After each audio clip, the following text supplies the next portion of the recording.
ആദ്യം നമ്മൾ പോകുന്നത് യുഎഇയിലേക്കാണ്. മൈക്രോസോഫ്റ്റിന്റെ തകരാറ് യുഎഇയിലെ സ്ഥാപനങ്ങളെ ഏറെ നേരം പ്രതിസന്ധിയിലാക്കിയിട്ടുണ്ട് എന്നുള്ളതാണ് യുഎഇയിൽ നിന്നുള്ള പ്രധാന റിപ്പോർട്ട്.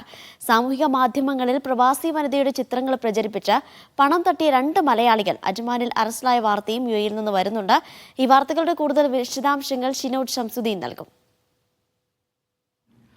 മൈക്രോസോഫ്റ്റിന്റെ സാങ്കേതിക തകരാറ് യുഎഇയും വലിയ തോതിൽ ബാധിച്ചു എന്നുള്ളതാണ് പ്രധാന വാർത്ത.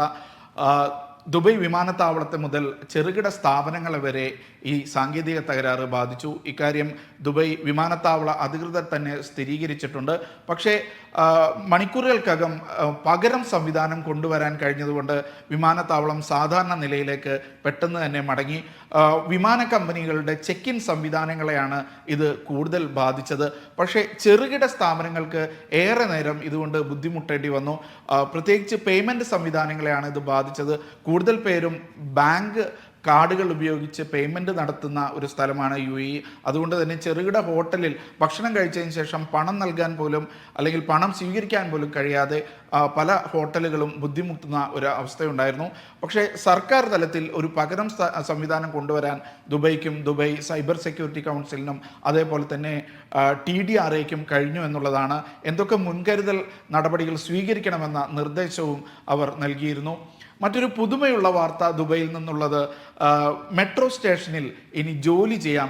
നമ്മുടെ ഓഫീസ് ജോലികൾ മെട്രോ സ്റ്റേഷനിൽ തന്നെ ഇരുന്ന് ചെയ്യാൻ കഴിയുന്ന ഒരു സംവിധാനം വർക്ക് എന്ന പേരിൽ ആരംഭിച്ചിരിക്കുന്നു. കഴിഞ്ഞ ദിവസമാണ് അതിൻ്റെ ഔദ്യോഗിക ഉദ്ഘാടനം നടന്നത്. 20 ദിർഹം നൽകി രാത്രി 9 മണി വരെ അവിടെ ഇരുന്ന് ജോലി ചെയ്യാം.